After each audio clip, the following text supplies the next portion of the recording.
Hello students, आज हम एक नए टॉपिक को आपको बताने वाले हैं। वो टॉपिक है स्नेल्स लॉ। आइए इस पे डिस्कस करते हैं। जैसा कि आप पढ़े हैं कि अगर किसी सरफेस पर यह एक सतह है जो पारदर्शी सतह है और इधर कोई एक अलग माध्यम है, ऊपर कोई अलग माध्यम है। आप सपोज दैट ऊपर वायु का माध्यम है, ऊपर जो माध्यम है वो वायु है और जो नीचे का माध्यम है इसे आप कांच मान लीजिए, इसे आप कांच मान लीजिए।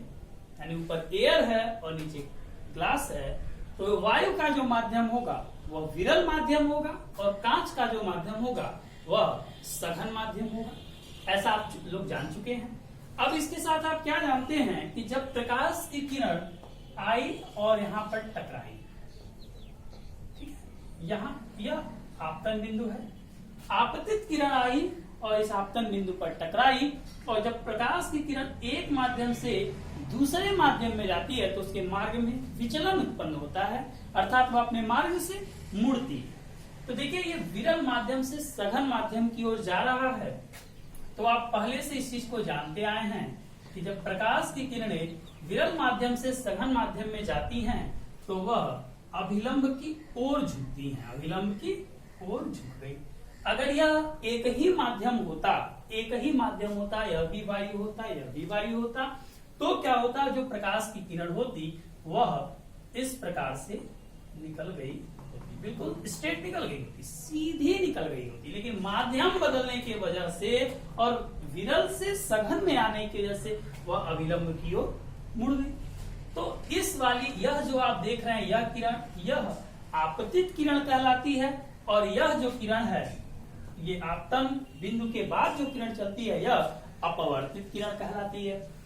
यहाँ पर अभिलंब और इस किरण के बीच में जो कोण बनता है इसे हम आई कहते हैं, आपतन कोण कहते हैं, और यहाँ जो बनता है इसको हम आर कहते हैं, अर्थात अपवर्तन कोण कहते हैं। तो आप जान चुके हैं।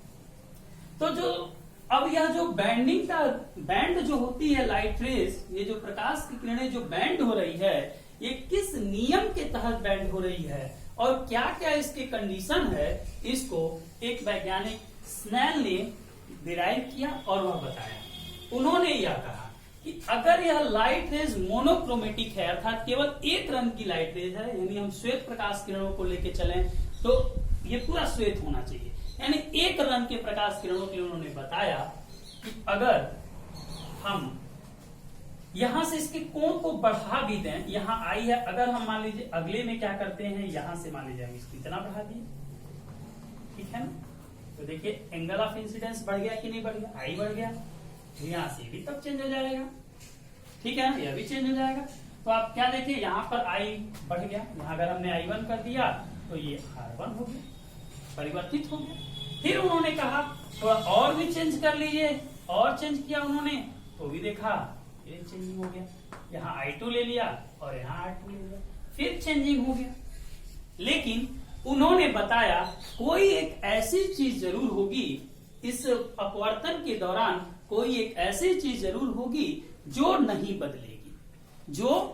बदलेगी, देखिए हर प्रकाश किरणों में माध्यम ठीक सही होना चाहिए। देखिए वायु से कांच में ये प्रकाश किरण एक रंग की होनी चाहिए, ये भी वायु से कांच में ही होनी चाहिए, ये भी वायु से कांच में। ये नहीं कि यहाँ वायु है और इस वाले ये एक्सपेरिमेंट कर रहे हैं तो ऊपर वायु है और इधर जल कर दिए, नहीं, माध्यम एक ही होना चाहिए। उन्होंने बताया अगर माध्यम एक ही है और एक ही रंग की प्रकाश की किरण अर्थात मोनोक्रोमेटिक लाइट रेज है तो आपतन कोण यानी एंगल ऑफ इंसिडेंस की जया यानी साइन ऑफ आई, ठीक है, और साइन ऑफ आर उन्होंने क्या बताया कि आपतन कोण यानी एंगल ऑफ इंसिडेंस की साइन और एंगल ऑफ रिफ्रैक्शन की साइन का जो रेशियो मिलेगा वह हमेशा कांस्टेंट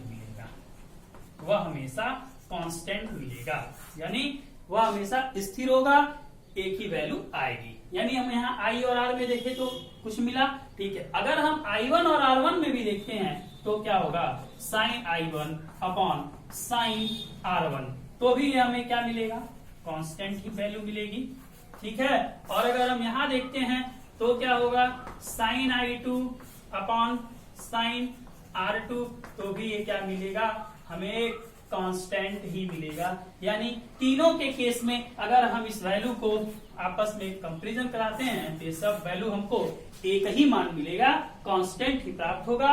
और यही कांस्टेंट प्रकाश के अपवर्तनांक के बराबर भी होता है। तो ये हमारा स्नेल का नियम हो गया। आपको यह चीजें काफी अच्छे से समझ में आई होंगी। धन्यवाद।